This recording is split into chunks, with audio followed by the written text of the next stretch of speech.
بسم الله الرحمن الرحيم الحمد لله رب العالمين والصلاة والسلام على رسول الله وعلى آله وصحبه أجمعين وأشهد أن لا إله إلا الله وحده لا شريك له وأشهد أن محمدا عبده ورسوله بعد.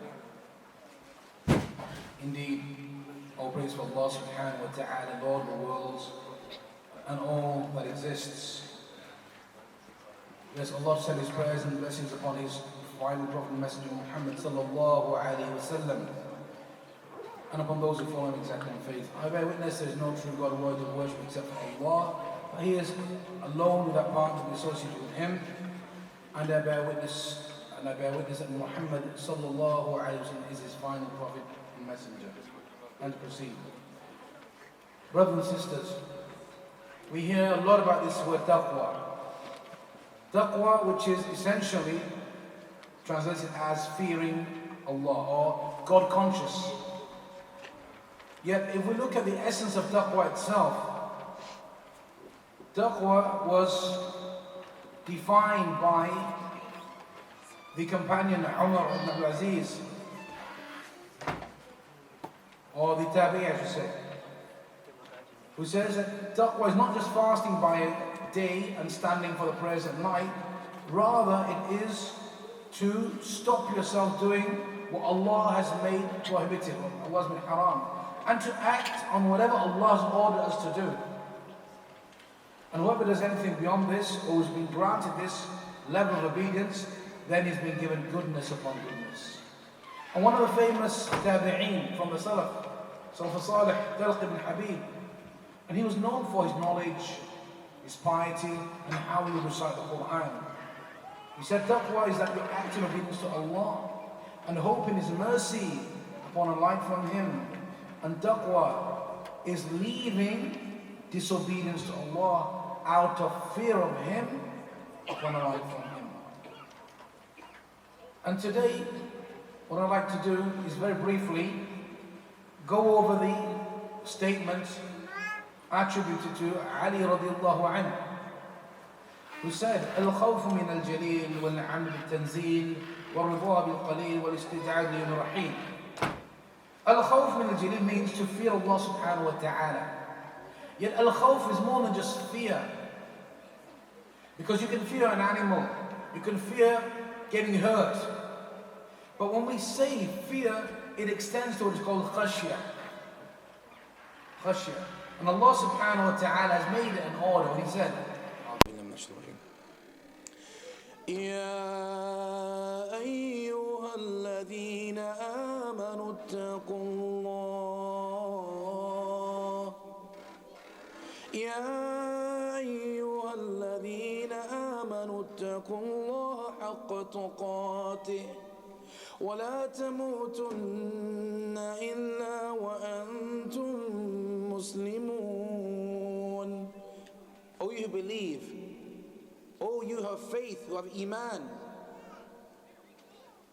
fear Allah as He should be feared, meaning keep your deeds to Allah and do not die except but as Muslims. And Allah says that you should fear Him. It is the slaves of Allah, the believers, who when His remembrance is mentioned, they fear, their skins shiver. Allah subhanahu wa ta'ala gave us the example of taqwa, that whoever has taqwa, when Allah's book is recited, they feel it penetrates their heart and it makes their skins shiver. الله نزل أحسن الحديث كتابا متشابها مثانية تقشعر منه جلود الذين يخشون ربهم. That this is what Allah sent down, this book of Allah's Quran. Its parts resembling each other in goodness and truth is often repeated, and the skins of those who fear their Lord shiver when they hear or when they recite it. Do we have that taqwa? Do our skins shiver when we listen to the Quran or when we read the Quran? We are fearing Allah subhanahu wa ta'ala. Why? We fear His punishment, because none can punish like Allah for the sins that we do. Wallahu shadidul iqab. Indeed, Allah is the most severe in punishment. The heart that is affected by taqwa will be affected by the Quran. And this is the month of the Quran. How many days have passed? 2/3 of Ramadan go in the last 10 days now. Last 9 now really. Did we read enough Quran? What did we busy with ourselves with? This is the month of Quran. What were we involved in? Sports? Watching TV? Internet? Chat rooms? Cooking? Of course we have to eat. Our sisters have to eat and they provide for our families. But even then, the brothers here, I will say this, don't make it a pressure and a burden that you say, I have to have 10 different dishes. Subhanallah, be merciful to your wives, to our sisters, to our mothers. Let them worship Allah in this time. Have patience. These are the last 10 days, not the time for eating and drinking. Time to worship Allah subhanahu wa ta'ala, seeking His forgiveness, seeking His mercy. This Quran is such a thing. Its importance, its message so heavy. Allah subhanahu wa ta'ala revealed in the Quran, Surah Al-Hashr, لو أنزلنا هذا القرآن على جبل لرأيته خاشعا متصدعا من خشية الله. Had this Quran been revealed onto a mountain, you would surely have seen the mountain smashed apart by fear of Allah. Subhanallah.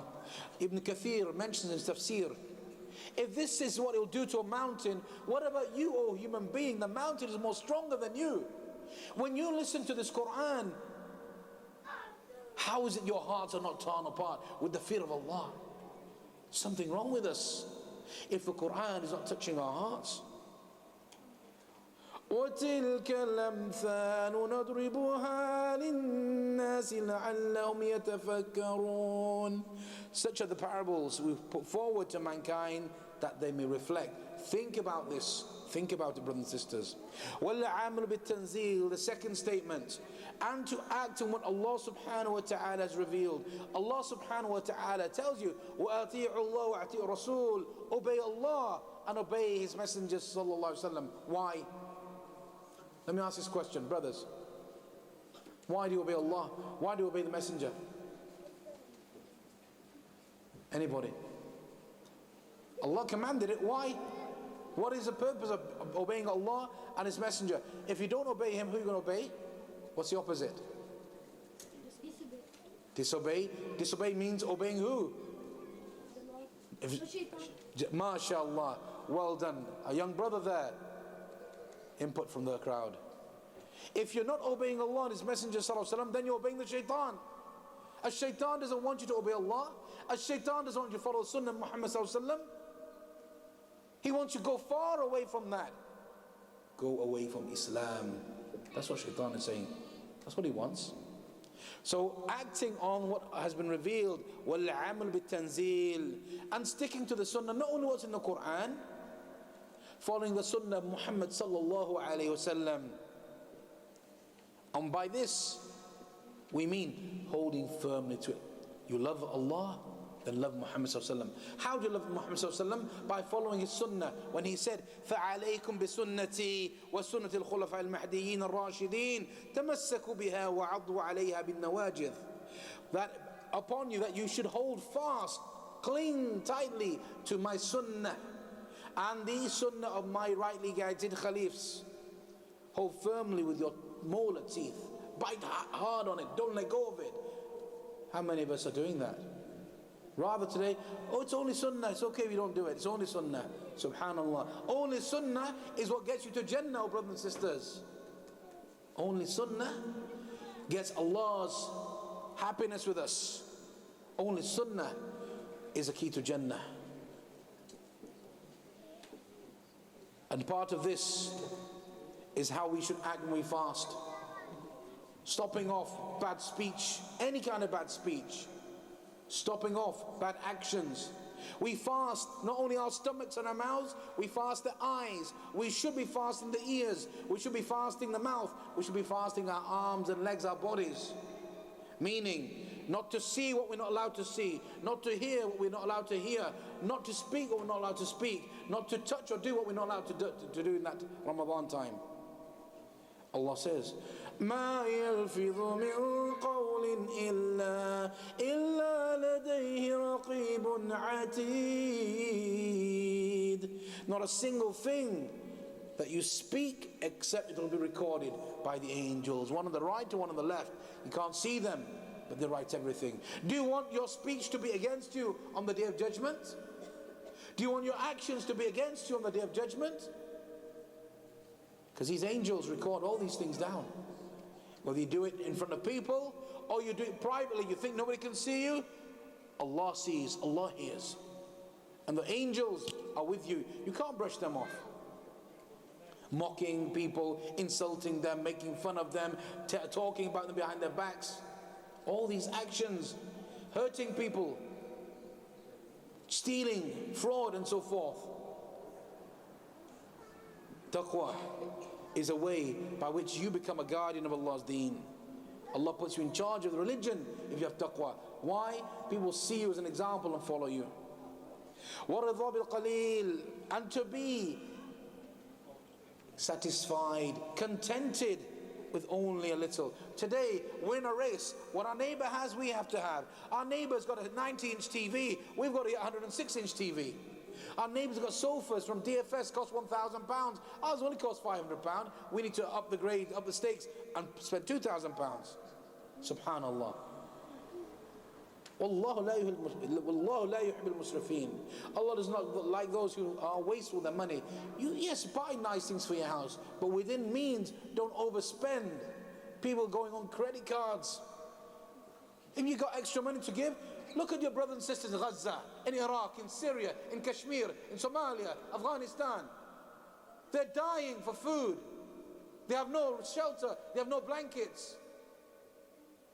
And we overspend our money. Do you not think Allah subhanahu wa ta'ala will ask us what we did with our wealth? Subhanallah. Look how we become today, materialistic. We want the dunya. We forget the akhirah. We need to recognize whatever Allah has given us, be satisfied. بل الله يمن عليكم أن هداكم للإيمان إن كنتم صادقين. Rather, Allah has conferred upon you.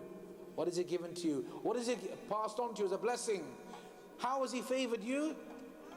That He has guided you to faith, if you should be truthful. The best ni'mah, the best blessing that a Muslim has is that he is Muslim or she is Muslim. How would it be if you'd born into a non-Muslim family? Maybe you would be from the people of hellfire. At least you have Iman.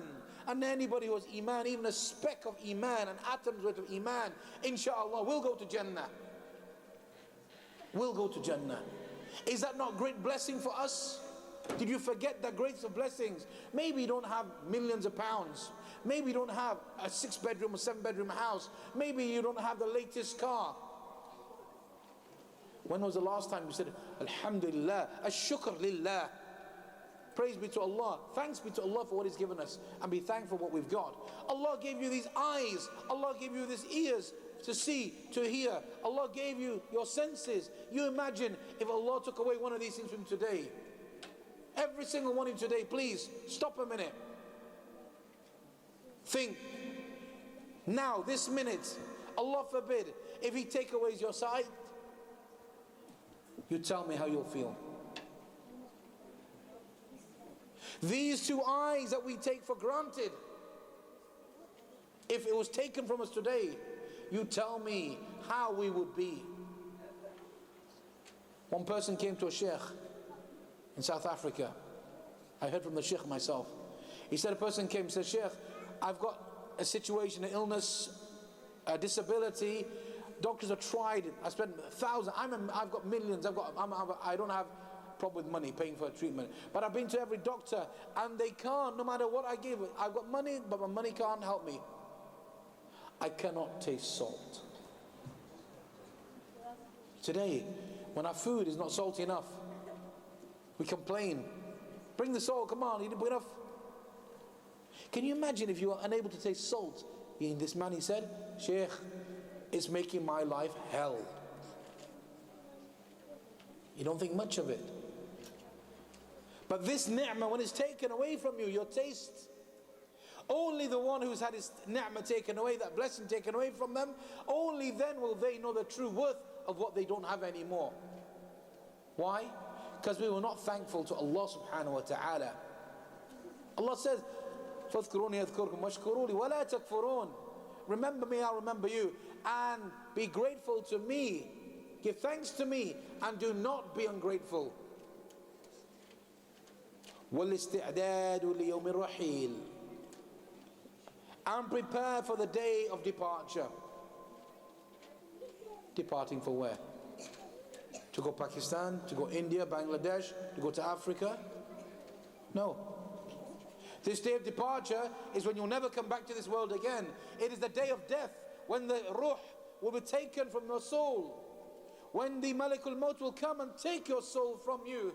And you'll be wishing that you had more time on this earth to do good actions. Brothers and sisters, last 10 days, imagine if you were told today, the Malakul Maut will come for you tonight. How you will worship Allah, how you will cry to Allah to forgive your sins. If we knew that day was going to come to us, would we then not worship Allah much differently? The next time you pray your salah, when you stand in front of Allah and Allah sees you though you can't see Him, put that thought into your mind. Maybe this is my last salah that I will pray. How many people before us came and prayed the salah, never to pray another salah after that again?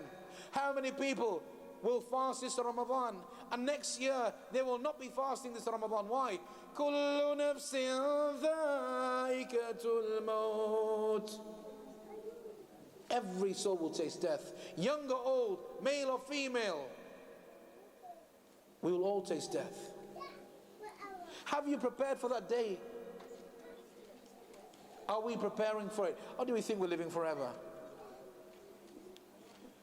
وَاتَّقُوا يَوْمًا تَرْجَعُونَ فِيهِ إِلَى اللَّهِ. And fear the day that you will all return back to Allah. The day when you will stand before Allah subhanahu wa ta'ala. The day when we will be judged. How will we stand before Allah if our good deeds were not enough? How will we give excuses? يَوْمَ لَا يَنْفَعُ الظَّالِمِينَ مَعْذِرَتُهُمْ وَلَهُمُ اللَّعْنَةُ وَلَهُمْ سُوءُ الدَّارِ. That day, on the day when the excuses will be of no use, will not profit you. Theirs will be the curse and theirs will be evil of both, meaning thrown in hellfire. فَمَنْ يَعْمَلْ مِثْقَالَ ذَرَّةٍ خَيْرًا يَرَهُ وَمَنْ يَعْمَلْ مِثْقَالَ ذَرَّةٍ شَرًّا يَرَهُ. Whoever does good equal to the weight of an atom shall see it. And whoever does evil equal to the weight of an atom shall see it. On that day, all your actions will be laid open. Your book will be given to you. Not a single thing will be missing from that, what you said and done. You can't deny you did it. Allah will give you your book either in your right hand or in your left hand or from behind. Only those who receive the book in the right hand, they will say, read my book, read it. فَيَقُولُ هَا أُمُقْرُوا كِتَابِيَ. They'll say, read his book. Why? Success. That's when the person will have been successful in this life, to be amongst the people of paradise. Brothers and sisters, taqwa, we need the taqwa. Taqwa to prevent Allah's anger. We need taqwa to help us in this life to stay away from doing sins. We need taqwa because that is the key to Jannah. Taqwa. And if we don't use this month to gain taqwa, then when will we find that taqwa? Brothers and sisters, as we said, whoever stood in these last 10 nights or in the nights of Ramadan with humility, submission, hoping of Allah's mercy, then Allah will forgive their sins. Whoever fasted these months of Ramadan with fear and humility, hoping of Allah's mercy, will be forgiven their sins. So we should try our best. Somebody once said to me, or someone said to me today, "Oh, I feel so tired now. I feel so tired. I don't know if I'll go today or not to pray." Subhanallah. Last 10 nights. Nights that are counted. Nights where the reward is increased to as if you prayed the whole night through. Nights which you will never get in any other month. Do you love Allah? Do you love Allah? Do you love Allah? Do you love Rasulullah sallallahu alaihi wasallam? قُلْ إِن كُنتُمْ تُحِبُّونَ اللَّهَ إِن كُنتُمْ تُحِبُّونَ اللَّهَ فَاتَّبِعُونِي يُحْبِبْكُمُ اللَّهُ. Say, if you love Allah, قُلْ إِن كُنتُمْ تُحِبُّونَ اللَّهَ فَاتَّبِعُونِي. Rasulullah sallallahu alaihi wasallam said to his companions, saying it to you, if you love Allah, follow Him. Rasul sallallahu alaihi wasallam, in the last 10 nights, he hardly slept. Most of the night he stood in prayer. If you love Rasulullah, prove it. Do as he did. Gain the rewards of following the Sunnah. Don't be like those people. We love Rasul, we love Rasul, we love Rasul. You were the actions. If you love somebody, you imitate them. They say, imitation is the most sincere form of flattery. If you want to respect somebody, you do like they do. Like what you find today. Music, pop stars, film stars, sportsmen. You see our people, Muslims today, copying them. The way they speak, the way they act, the way they dress, their hairstyles. Even the foods they eat, they want to eat that. Who are they? Who is Rasulullah sallallahu alaihi wasallam? These people go to their graves and will burn in the fires of hell. Rasulullah sallallahu alaihi wasallam, following him, guarantees you Jannah, an everlasting paradise where the rewards will never go away. What is it you want? You want the life of this world, or do you want the everlasting of Akhirah? You choose where you want to go, which path. Nobody can choose for you except yourselves. In these last 10 nights, also, if we're able to perform the i'tikaf, staying in the masjid, we should do. And by the way, i'tikaf does not mean you have to do all 10 nights. It is a sunnah if you can do all the last 10 nights or 10 days. However, the minimum of i'tikaf is a moment in the masjid, if you have the intention. Even a moment in the masjid is i'tikaf. Sitting for a minute, 5 minutes, 10 minutes, an hour, and that includes our sisters. The wives of the Prophet ﷺ used to come and make i'tikaf in the masjid, in their own tents, away from the men, of course. And we should revive the sunnah. Even if it be for a few minutes, you will get the reward of that. And you think a few minutes is not worth anything, to Allah subhanahu wa ta'ala, you will be rewarded immensely for even a few minutes intention i'tikaf. Brothers and sisters, we need to be seeking the night of power. This night of power, Allah subhanahu wa ta'ala revealed in the Quran. أعوذ بالله من الشيطان الرجيم بسم الله الرحمن الرحيم إنا أنزلناه في ليلة القدر وما أدراك ما ليلة القدر ليلة القدر خير من 1000 شهر تنزل الملائكة والروح فيها بإذن ربهم من كل أمر سلام سلام هي حتى مطلع الفجر. Indeed, we have sent it, meaning this Quran. We revealed it on the night of power, Laylatul Qadr. And what will make you know what the night of power is? It is better, this night of power, better than 1,000 months. There in that night descend the angels and the Ruh, Jibreel alayhi salam, by Allah's permission, with all the decrees, all the orders. Peace, peace until the appearance of dawn. Allah subhanahu wa ta'ala chose this night to bring this Quran, His last revelation to mankind and jinn, as a mercy for your Lord. And whoever observes this night, Allah said, it is better than 1,000 months.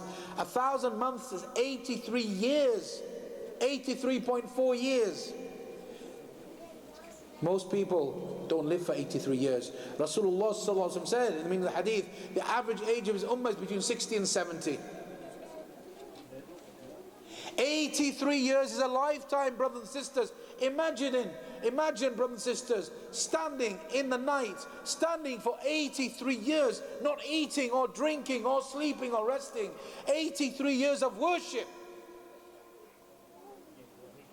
Only a fool would miss such an opportunity. We should strive our utmost to stay up on these nights and worship Allah. Even if we fell asleep, قدر الله ما شاء فعل. But you try. Allah will reward us for that intention. Allah will reward us. How can we miss such a great opportunity of Laylatul Qadr?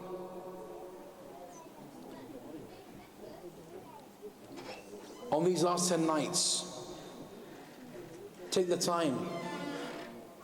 Put the time, not take the time.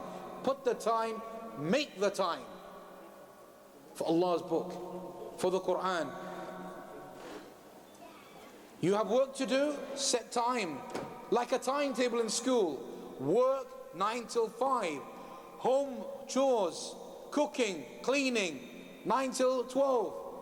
Put time for Quran. Even if you put after every salah 15 minutes, Allah will write that for you this month of Ramadan.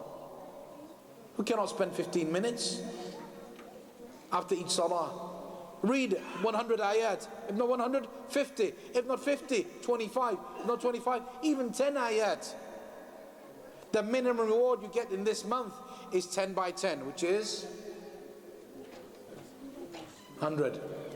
Great mathematicians, mashallah. Minimum for any one letter in this month, you will get 100 rewards. For a single letter, alif, ba, ta. 100 up to 70 times 10, 700. For one single letter, between 100 to 700. Subhanallah. Don't you want this opportunity to gain such easy rewards? Read the Quran. Try to understand what it means. Because Quran was not left to be put on a shelf that you only read it once a week, if that. Read the Quran. Try to understand it. Try to read its tafsir. Don't wait just for the night of 27th to do this. Because we don't know what night will be the night of power. Any of these odd nights. And the Prophet ﷺ told us, seek it in the last 10 nights. Seek it in all the 10 nights. There is only reward for you if you do that. Memorize the Quran, whatever you can, and recite it. Read dua, many dua from the Sunnah. Asking for yourself. Ask for your brothers and sisters. Ask for your parents, your children. Who amongst us is not in need of a dua, need answering? Allah says, Ud'uni astajib lakum. Ud'uni astajib lakum. Call on me, I will answer you. Are you self-sufficient? You think you don't need Allah? يا أيها الذين أنتم الفقراء إلى الله والله هو الغني الحميد. Oh, you who believe, you are poor, you are faqir to Allah. Allah is the one who's self-sufficient. Allah does not need you and I. He needs nobody. It is us that needs Allah. Who will answer your dua other than Allah? None can answer dua except Allah. Have we become so proud of ourselves, think we don't need Allah's help? When you ask Allah, ask Him with a heart which is broken, with tears if you can. If you can't cry, at least pretend that you're crying, show emotion. Not a half-hearted dua. Oh Allah, give me this. Oh Allah, give me that. Subhanallah. You think that Allah's going to accept this dua?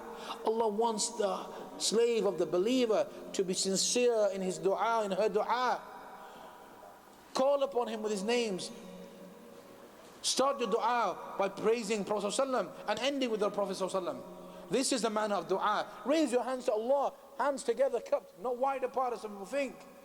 The correct opinion is the hands together, close together, cupped like a begging, like a beggar. Are we not begging Allah? Of course. Asking Allah subhanahu wa ta'ala. And the best dua is when you're by yourself, when no one's around. Or when you're in your sujood, when you're making sajda, prostrating, you are closest to Allah subhanahu wa ta'ala. Use that opportunity. Between the adhan and the iqamah, when it rains, when you're distressed, when somebody's oppressed you, when you're mazloom, when you're a traveler, your parents, the dua of the parents is readily accepted. Do not offend them. Do not hurt them. You feel tired? In the daytime, do the sunnah of the Prophet if you can. Qaylula. Take a nap, a brief nap. Even the non-Muslim, they say, a 30-minute power nap refreshes you and charges your batteries. A 30-minute power nap. Try it. You find it does. Why? When you follow the sunnah of Muhammad sallallahu alaihi wasallam, there's nothing but khair in that. Don't neglect your family. Brothers and sisters, you are shepherds of your family. And especially one thing I've noticed, As-salah, As-salah, As-salah. Rasulullah sallallahu alaihi wasallam said on his deathbed, As-salah, As-salah, As-salah. How many of us are lazy when it comes to salah? And not ourselves, our children. Wallahu al-azim. And Allah is witness to what I say today. You will be asked before Allah if your children don't pray when they're 10 years old. As-salah ala waqtiha, not delayed, not because they're waking up, they're tired for school. Wallahu al-azim. If you didn't wake your children for Fajr by that age when they have to, by 10 years old, the Rasulullah said, if they're not praying by that time, beat them. You train them, give them tarbiyah, you won't have to beat them to hurt them. How many parents are guilty of this? Ya Allah, how will we stand before you? You will be accountable for your children's salah because you were a guardian over them. You did not supervise their salah. You let them miss their salah or pray after the time. Who do you think is going to answer? The children? If they're not baligh? If they're 10 years or above, and you, the parents, the father and mother, are not taking care of the salah, you will be accountable for their sin. Because Allah made you a guardian over them. Allah made you a guardian over them. And sadly, in every household nearly, wallahu alam, except those who Allah's mercy is on that household, do they think the parents are being merciful to the children? We should do them favors by missing salah. Wallahu al-azim. From experience, we see from parents who tell us they were neglectful of their children's prayer. When they're 17, 18, they don't pray. They leave the fold of Islam by not praying at all. Is that what you want for your children? To become kafir? Because you did not put effort. A child who's praying, Inna salata tanha anil fahsha'i wal munkar. Do you want your child to be away from doing haram? Wa'amur ahluka bis salah. Then order a salah on your family members. How many parents are complaining today, my children are not obedient, they don't respect me, they're doing wrong, they're doing haram, they're doing drugs, they're drinking alcohol, and so forth, with girls and boys. Why? Because if the children knew about salah and were ready and doing this, a salah is a shield, a salah is protection. Then the parents are to blame for their children's behavior, don't come crying afterwards. And those of you who are doubting my words, Allah will make it a reality shown to you one day if you do not accept this. We ask Allah to guide us towards being good protectors and guiders of our children, especially towards the salah. Not to neglect the family. Sit down together, read something. Seerah, stories of the prophets. Have variation on what we learn. Devote yourself, a time for yourself to worship Allah. Devote a time for Allah. Allah has that right. Because as I said previously, the greatest regret you will have, or anybody will have, is when the soul is taken from us, and you'll say to the angel death, or you'll say, give me a chance to go back to this world and do good deeds. Or when you're in front of Allah and you're sent to Jahannam, na'udhu billah min dhalik, you'll say, oh Allah, get us out of here. Only if we could go back to the world and do good deeds, we would worship you properly. It will be too late then, brothers and sisters, if we go to that punishment. Brothers and sisters, be fearful of Allah in your speech, in your actions, and in your thinking. We ask Allah subhanahu wa ta'ala to guide us and to help those who are in the way of Allah subhanahu wa ta'ala to be victorious, and that He averts calamity and problems away from the Muslim Ummah. Subhanakallahumma bihamdik, ashhadu an la ilaha illa ant, astaghfiruka wa atubu ilayk.